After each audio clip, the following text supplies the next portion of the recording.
A very good morning to you, Sophie. Thanks for joining us. The announcement, quite monumental for the US to take this stance. What does it mean? Well, I think one can characterize this as a diplomatic or perhaps trade coup for India, South Africa, and Africa, not excluding those countries that are part of the developing nations and the poorer countries, because it simply means that the biggest economy in the world has decided to support their call for access to vaccines. And therefore, I think negotiations at the WTO will be much easier. We know that the current director of the WTO, who is an African, who's a Nigerian, and who understands very well the challenges facing the continent and developing nations, was trying hard to pull countries together. And America has made it possible for countries to be able to have a partner in terms of lobbying for TRIPS waiver. And I think other countries will definitely support the United States of America. What impact will this have on the fight against COVID-19? You've had on many occasions, I mean, it's almost 4 months, this campaign has been launched, where countries, individuals, and people, even journalists who are covering COVID-19, saying that you have to address the issue of TRIPS. Because as you heard in that inset, the person who's representing South Africa at the WTO and the negotiations, indicating that this is a pandemic. During the pandemic, it can't be business as usual.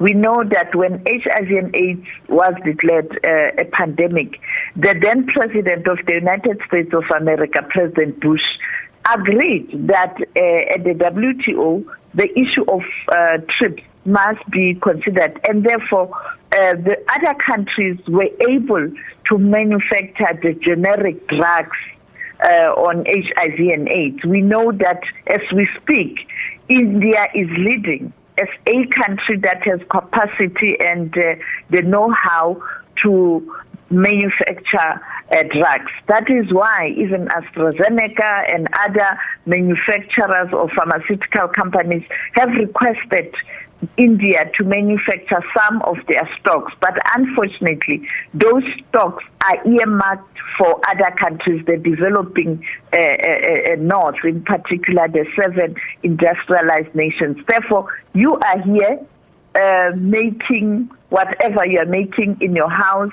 Instead of feeding your own children, you take the food, you feed people outside. Therefore, your own children are starving. That's the situation as we speak.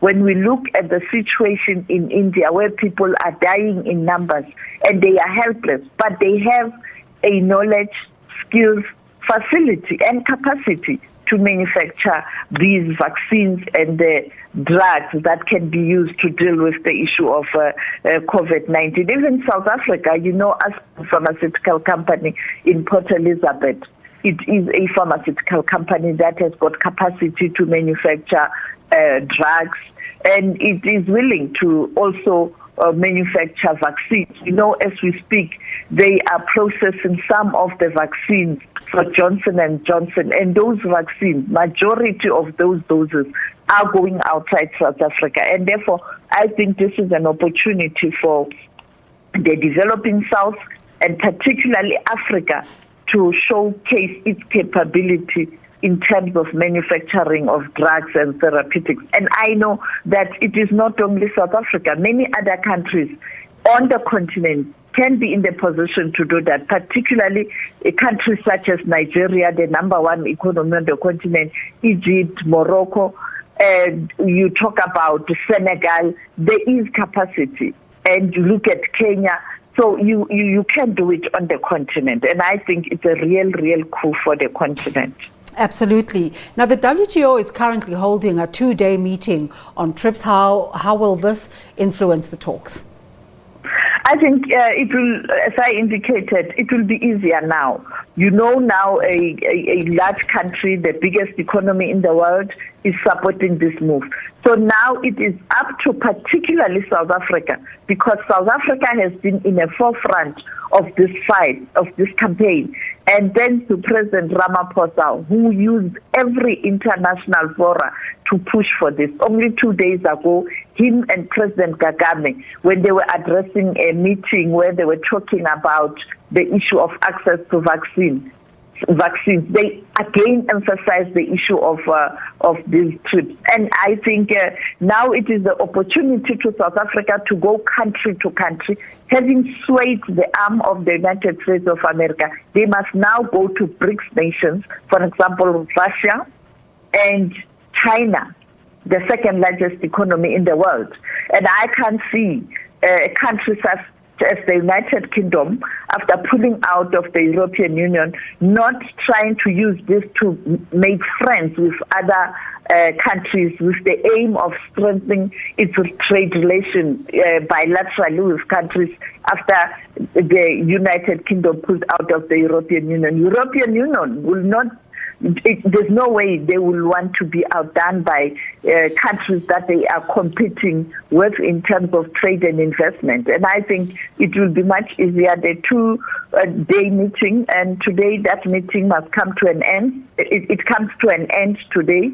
And tomorrow we are hoping perhaps the director of the WTO will give a media briefing in terms of what they have discussed. But secondly, the WHO, World Health Organization, I think is a happy organization as we speak, particularly the Director General, Dr. Tedros, because he has been calling for this, even though he is saying this is one of the PEP solutions, but you still have to stick to your non-pharmaceutical interventions, that is, sanitize your hands, wear your mask, keep a social distance. If necessary, don't go to crowded places. We have just received information that in South Africa, the numbers have gone up overnight, 2,000 infections. And therefore, I think at all times, it is the responsibility of the citizens of the continent, of South Africa, of the world, to do our part in terms of assisting the pharmaceutical interventions. We control the non-pharmaceutical interventions. We can bring the numbers down. This is a very important development. We'll keep watching the story. Imagine what it will do for vaccine manufacturing capabilities and access if it goes ahead. Thank you so much for your time. Foreign Editor Sophie Mokoena there.